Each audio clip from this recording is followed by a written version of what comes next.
La palabra que más se repite en el cristianismo es Eucaristía, lo cual hace referencia a cuando el pueblo de Israel fue alimentado con el maná en el desierto y que Jesús dijo: yo soy el pan vivo bajado del cielo. Y también hace referencia a la última cena de Jesús que celebra con sus discípulos, donde Jesús levanta un pedazo de pan y dice: esto es mi cuerpo que será entregado por ustedes. Levanta una copa llena de vino y dice: esta es mi sangre que será derramada por ustedes. Justamente hoy que celebramos la gran solemnidad del Corpus Christi, o el cuerpo y la sangre de Cristo, el Evangelio de Marcos nos da este gran testimonio de cómo Jesús prepara o manda a preparar esa gran cena donde instituye el sacramento de la Eucaristía. Veamos despacio el Evangelio de Marcos en el capítulo 14, versículos 12 al 16. El primer día de los ácimos, cuando se sacrificaba el cordero pascual, le dijeron a Jesús sus discípulos: ¿dónde quieres que vayamos a prepararte la cena de Pascua? Él envió a 2 discípulos diciéndoles: id a la ciudad, encontraréis un hombre que lleva un cántaro de agua, seguidlo, y en la casa en que entre, decidle al dueño: el maestro pregunta, ¿dónde está la habitación en que voy a comer la Pascua con mis discípulos? Os enseñará una sala grande en el piso de arriba, arreglada con divanes. Preparadnos allí la cena. Los discípulos se marcharon, llegaron a la ciudad, encontraron lo que les había dicho y prepararon la cena de Pascua. Mientras comían, Jesús tomó un pan, pronunció la bendición, lo partió y se lo dio diciendo: tomad, esto es mi cuerpo. Cogiendo una copa, pronunció la acción de gracias, se la dio y todos bebieron, y les dijo: esta es mi sangre, sangre de la alianza derramada por todos. Os aseguro que no volveré a beber el fruto de la vid hasta el día en que beba el vino nuevo en el reino de Dios. Después de cantar el salmo, salieron para el monte de los olivos. Palabra del Señor. Efectivamente, este evangelio nos presenta la institución de este gran sacramento vital para los cristianos, la Eucaristía, la cual de sobra saben que tiene 4 partes. Primero, hay una ceremonia introductoria, que es la monición ambiental, el canto de entrada y la procesión.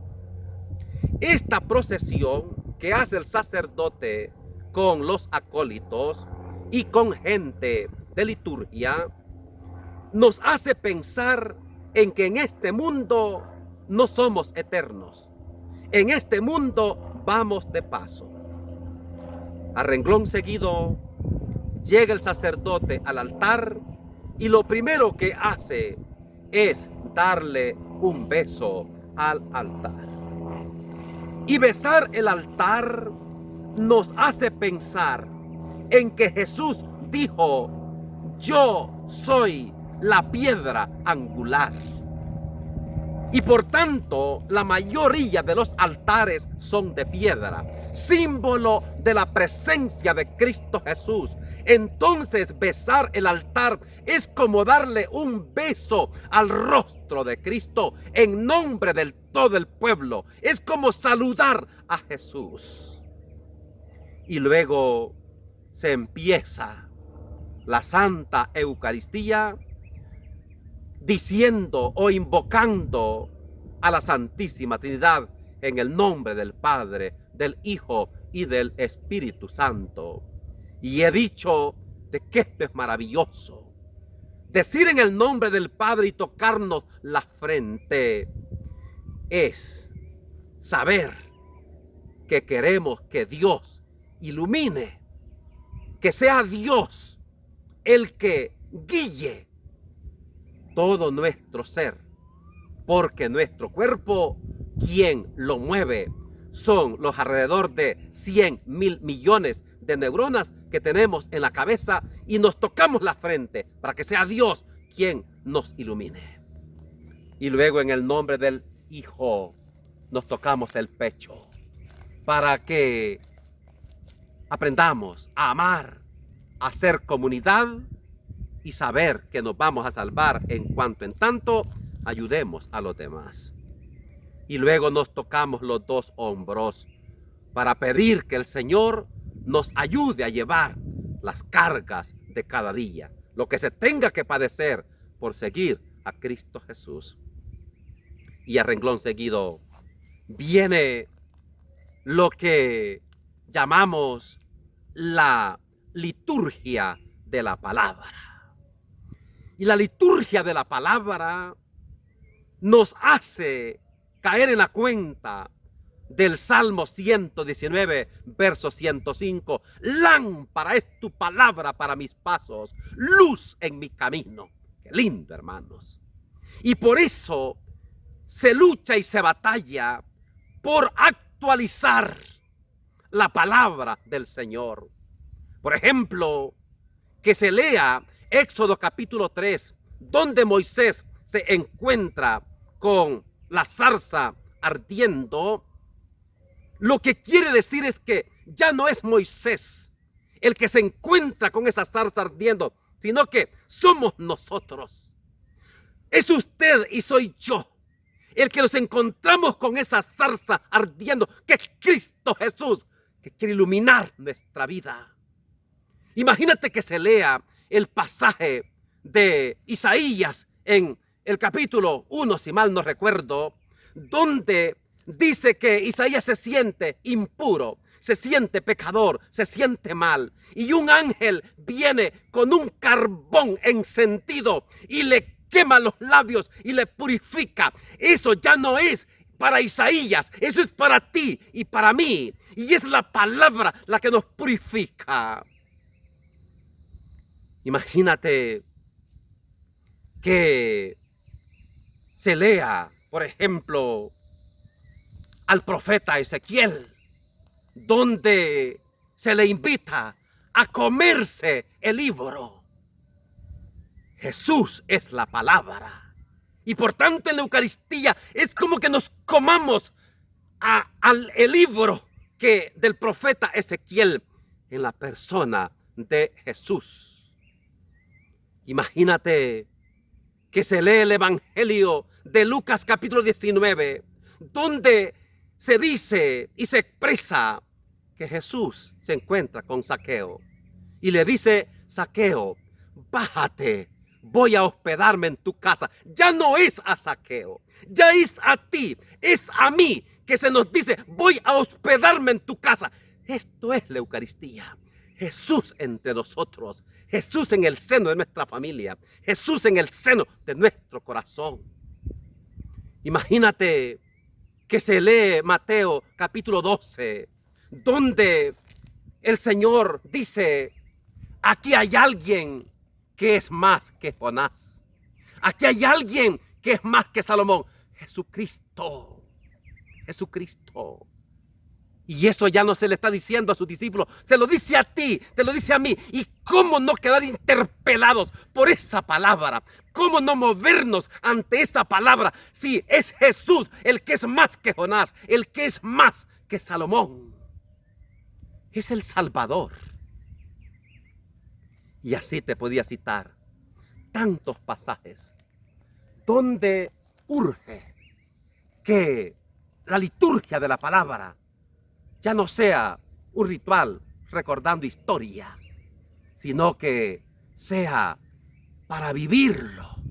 La actualizamos esta palabra y la hacemos nuestra, y entonces será una maravilla cada Eucaristía. Segundo, liturgia eucarística.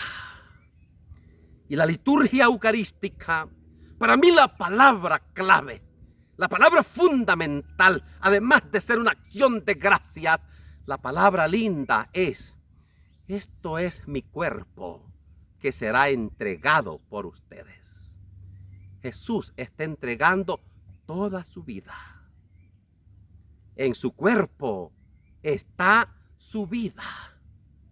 Esto es mi cuerpo que será entregado por ustedes. Pero hay algo lindo. Jesús se para. Y aunque en el cuerpo vaya la sangre, Jesús se para. Y luego dice Jesús, al levantar aquella copa llena de vino: esta es mi sangre que será derramada por ustedes. Nos entrega su muerte, porque para los judíos el cuerpo era la vida y la sangre derramada era muerte. Jesús nos entrega su vida y su muerte en la sangre. Pero hay algo más lindo, y es que Jesús, al resucitar, se aparece a los discípulos de Emaús. Lucas capítulo 24, les sigue, les alcanza, camina con ellos y no les reconoce. Y dice el Evangelio que le reconocieron al partir el pan y desapareció, porque quiere quedarse bajo las especies del pan y el vino. En cada Eucaristía es un encuentro con el resucitado. En cada Eucaristía comulgamos al resucitado. En cada Eucaristía nos fortalecemos de la persona resucitada de Cristo Jesús. Luego tenemos la comunión. Comulgar, comunión, común unión con Cristo Jesús. Esto lo aprendemos del apóstol Pablo. Después de cada Eucaristía podemos decir: y ahora no vivo yo, es Cristo quien vive en mí. Y podemos decir: para mí la vida es Cristo y el morir una ganancia. Podemos decir: todo lo puedo en Cristo que me fortalece. Podemos decir que tenemos los sentimientos de Cristo, que queremos actuar como Cristo. Hermanos y hermanas, esto es lo que se extiende con esta solemnidad del Corpus Christi. La Eucaristía es tan grande que una vez al año hacemos esta gran procesión de celebrar la presencia de Cristo Jesús entre nosotros bajo las especies del pan y el vino. Y celebramos esta gran solemnidad del Corpus Christi con bellísimos altares, donde hay luces y, lo más lindo, donde todo un pueblo ha expresado su fe. Y cada altar simboliza el corazón de una ciudad. No en vano se celebra en el parque, en el corazón de la ciudad. Cada altar significa el corazón de cada uno de aquellos creyentes. Porque el Corpus Christi es donde el mismo Cristo nos bendice, así como bendijo a los niños, así como bendijo a los enfermos. Se toca una campanita, ¿sí?, para anunciar que quien está pasando es el Rey de Reyes, es el Señor de Señores por la ciudad. Ahora, hermanos y hermanas, yo quiero cerrar esta breve reflexión con el Evangelio de Juan en el capítulo 6. Juan capítulo 6, cuando Jesús empezó a hablar de que Él era el pan vivo bajado del cielo, muchos echaron para atrás y se fueron y dejaron solo a Jesús. Curiosamente, a los que se quedaron, a los que creyeron y a los que dijeron como Pedro: Señor, ¿a quién iremos si solo tú tienes palabras de vida eterna? Con esos celebró la Eucaristía y les dijo que quería quedarse bajo las especies del pan y el vino. Felicidades a todos y a cada uno de ustedes que se han quedado y siguen creyendo en la gran presencia de Jesús bajo las especies del pan y el vino, pues fue su gran promesa. Mateo 28:20. Y yo estaré con ustedes todos los días hasta el fin del mundo. Infinitamente seas alabado, mi Jesús sacramentado. Que el Señor les bendiga hoy y siempre.